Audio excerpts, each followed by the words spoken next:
Hi, this is Dennis with Second Chance Tackle. I'm going to review for you a couple of quick purchases I made. Actually, I made it as a group of one, and it was through Facebook Marketplace, and it appeared just after the recent hurricane that we had. A lot of homes in the area, they took on water. Either they took on water in the basement or they took on water out in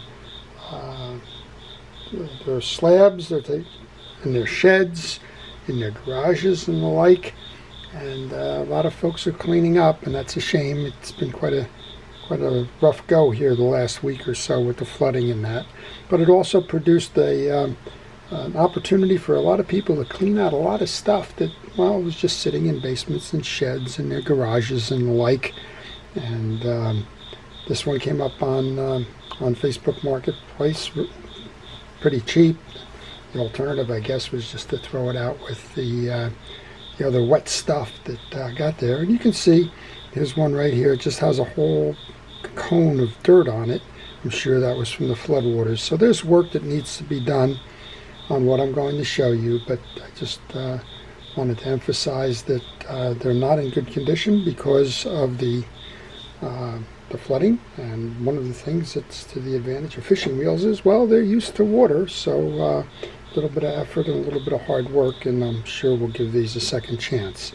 Before I get started, I want to thank our first responders and essential personnel and everybody that is involved in keeping us safe during this pandemic, and for the rescue workers and that were involved in the recent flooding that came along with the hurricane. Thank you very much for everything it is that you do. Okay, so we have about 5 or 6 or 7 rods. They were all tied together. They were all a tangled mess. I took the opportunity to cut the line on many of these just so that I could have the ability to move these in and out and talk about these. Definitely an older group of rods and reels, and I would say they've probably been sitting wherever it was that they were sitting for quite some time. There's no evidence that these things have been used, and I bet the most current rod in here is probably 25 or 30 years old.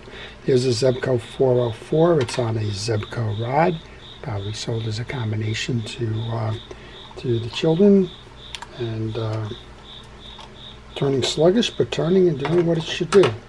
So we'll get that cleaned up and try and find another candidate for it. Second one up is kind of interesting. It's a very old cane type pole. It's the bamboo pole with the octagonal flat sides to it. This one's got a Penn reel on it. It's got the Penn 78 with an etched side plate. I think it's a 78. Yep, 78. The 78 is a direct drive reel. There is no drag. This one, you can tell, has not been serviced in, well, probably longer than it's been serviced. My guess is 30 or 40 years probably.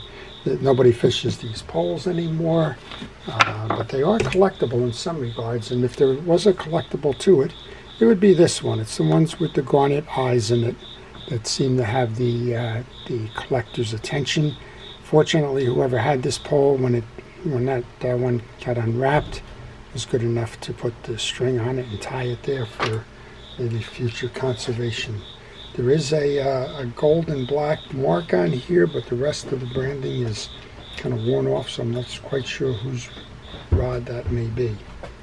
Then I have what appears to be an Ocean City reel on a rod, probably from the 60s or the 70s. It's on a Sears rod, and interestingly enough, this is one of those Ocean City reels. It's upside down, I realize that. It's one of those that is branded for Sears. So Ocean City did a whole group of rods and reels. This one's in the 900 series, and they made some minor changes. You'll see that the star adjuster is a little bit different. The free spool release is different. But other than that, essentially inside, this is a 900 series reel, possibly the 949. It looks like it's in good condition. Again, you can see from the flooding that it's just taken on an awful lot of dirt. The rod is also a Sears rod. I was talking to somebody the other day, and they were saying how some of those Sears rods have become quite collectible. Some of them were made by Fenwick, or so I'm told. I'm not sure if that's the case or not.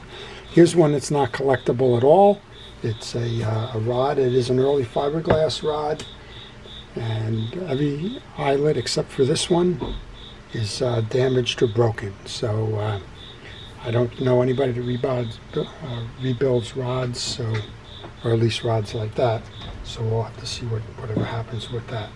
And then here's another example of that. Here's a cork handled one. It's missing the two little grips that would go with this, that would hold the reel in, those two metal rings, and the rod butt itself. This is just an older fiberglass rod, probably from the 50s. It's got spiral wraps on it.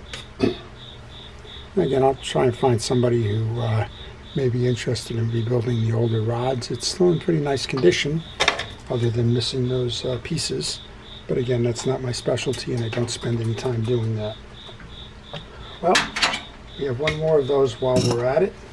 This one is a little bit newer. It's a Garcia Kingfisher. It's missing one eyelet, but otherwise it seems to be in pretty good condition. And hopefully I'll find a reel that I can put on that and give it to somebody to learn the fine art of fishing. Well, here's that second one, I think. Nope, this is a different one. You can notice they're all coming in with these wood blanks. So the wood handles on these things are dated probably into the 60s before they started going to those rubber handles. This one is actually a Penn 180, and again, just loaded with dirt. It is turning, that's a good sign. And I'll clean that one up, make sure that gets a new home as well. So if you like these kinds of videos, I would ask you to subscribe. And if you do subscribe, I would ask you to hit the notifications button. The notifications button will keep you current in terms of what it is that I'm working on. Maybe it'll even be some of these reels that we're previewing today. And if they are, hitting that notification button is going to let you see when I post them, and then you can make a choice as which ones you want to see. I work on all kinds. You can see that today's finds are largely saltwater type of tackle, but on other days I'll be working on freshwater spinners or low profile bait casters, and then I may be right back to working on those big trolling reels. So if you hit subscribe and hit the notifications buttons, the ones that will interest you will not be far away. This is the second one of the Sears trolling. It's on the same pole, the Sears pole. Again, the wooden handle kind of gives you a dating on that one. And I still have two interesting ones left. Actually, when they posted the picture on Facebook Marketplace, this is the one that got my attention. This is another one of those old ones. Isn't that a beautiful pineapple-y, I guess, kind of a scoring on that handle? As I used to say, they don't make those anymore. This is a beautiful rod, and it has the big Garcia Kingfisher on it. And I'm trying to just see the number on it. I was thinking 60, but I don't think it is. This is the GK74. It's a huge reel. It's a 4.0 size reel. These have obviously bent themselves in, but otherwise it's turning, and even the clicker works. So there you go. I will make this a project on my YouTube channel, so please stay tuned for that. I think these might be stainless. I just think that might be some scarring on there. We'll see how well it cleans up, but that should be a beautiful pole. And it's on a beautiful rod. Again, I don't know the manufacturers. The pineappling on the handle should tell me something. Maybe these yellow and red wraps should tell me something. They do not have the garnet inserts. It's just a big old pole. And I can remember my dad fishing with a big old pole like that. And then finally, I wish I knew more about fishing rods and collectability. I don't, and I'll be the first to say that. So here's one. This one is a Ocean City 1581, 1581, and it's a lower scale reel, and the line guide is broken on it, and it turns, but that's about it. You could still fish it as it is without the line guide feature and function. But this is the interesting one here. It's a hot rod. This is a square blank. It just has four sides that taper, and this one is in good condition other than whatever may have been between the two of these, and of course the handle's rusted where the reel is mounted. But I know nothing about a hot rod. This is an HR 5.5, which I'm assuming is going to be the foot. Hot rod, square blank, tapered, and beautifully wrapped and beautifully done. But I have no idea about that one, value or otherwise. At any rate, What we did here was we just bought a group of stuff that somebody was going to throw out with the wet and soggy stuff from the storm. And we both were happy. I was happy to acquire it. He was happy to get rid of it. And there you go. So I hope you've enjoyed that. Please stay tuned for some of the ones that I'm going to do. I will certainly do the Garcia Kingfisher 74, and we'll see what else I have time to do in the coming days. So with that, thank you to our first responders and essential personnel. I wish everybody, please stay safe, stay well, stay watching. This is Dennis with Second Chance Tackle. Have a great day.